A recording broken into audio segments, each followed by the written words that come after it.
आज मी फिरायला कुठे गेले होते ते पुढे सांगतेस. त्या अगोदर सकाळी लवकर उठले, टिफिन झाला, किचन वाटा भांडी झाले, कपडे झाले. त्याच्यानंतर 12 वाजेपर्यंत सगळे काम आवरून घेतले. 12:30ला गाडी आली. त्याच्यानंतर आम्ही प्रवासात निघालो कुठं तर संभाजीनगरकरांना हे ठिकाण तर नक्कीच माहिती असेल. तर इथं थंड हवेचे ठिकाण म्हणून मानले जातं.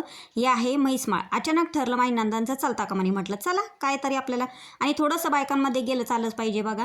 तर असं काही आम्ही छान इथं हातपाय धुवून घेतले. त्याच्यानंतर छानपैकी इथं गिरिजादेवीचं असं काही दर्शन घेतलं. तुम्ही पण असंच इथून दर्शन घेऊन घ्या. आता मी अगोदर आलेली आहे, तुम्ही नक्कीच आला असेल कमेंट करून सांगा. आता नेमकं या नंदा इथं काय करत होत्या काय माहिती तेच कळाना, परंतु त्या आहे ना वजऱ्या शोधत होत्या आपल्याला घरी अंग घासण्यासाठी. तर असं काही छान गिरिजादेवीचं दर्शन झालं. त्याच्यानंतर गिरिजादेवीच्या जवळ इथं थोड्याशा अंतरावर बालाजीचं मंदिर आहे. तुम्ही बघितलं असेल हेही ठिकाण तर कमेंट करून सांगा.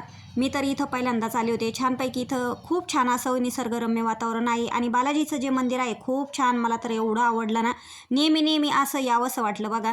इथं तर मोबाईलला अलाउड नव्हतं, परंतु मी चोरून लपून थोडासा व्हिडिओ केला. तुम्ही असंच बालाजीचं दर्शन घेऊन घ्या. त्याच्यानंतर दर्शन झालं, 2-4 फोटो झाले आणि छान इथं खाली बघितलं तर निसर्गरम्य वातावरण होतं. हे पण थोडंसं शूट केलं. त्याच्यानंतर आमच्या सगळ्यांचे व्हिडिओ फोटो झाले आणि त्याच्यानंतर बाहेर आलो तर इथं अशी काही गाडी होती लहान मुलांना राऊंड मारण्यासाठी. तर ही गाडी आवीने बघितली आणि आवीने पण हट्ट धरला की मला या गाडीत बसायचं, म्हणून त्याला त्या गाडीत बसवलो. एक राऊंड मारला, मात्र एका राऊंडचे त्यांनी 50 रुपये घेतले. तर छान त्याचं फिरणं वगैरे झालं. संध्याकाळची वेळ झाली होती, थंडी फार वाजली होती आणि आम्हाला भुका तर जाम लागल्या होत्या, म्हणून थोडासा नाश्ता घेतला, चहा घेतला. चहा नाश्ता झाल्याच्या नंतर आता तसं म्हटलं तर नाश्ता कोणीच नाही केला, फक्त लहान बाळानं केला त्या भैयानं. त्याच्यानंतर आम्ही सगळ्यांनी चहा घेतला आणि घरच्या रस्त्याला निघालो. हा रस्ता एवढा नागमोडी रस्ता होता ना, माझ्या डोक्यात तर पार चमका निघायला लागल्या आणि मळमळ व्हायला लागली. परंतु मळमळीवर कसं तरी ताबा ठेवला. कसं तरी घरी आलो. थंडी तर खूप वाजली होती, परंतु काय करणार, स्वयंपाक तर हा करावाच लागणार ना, म्हणून मी मस्तपैकी शेवभाजी केली, चपात्या केल्या.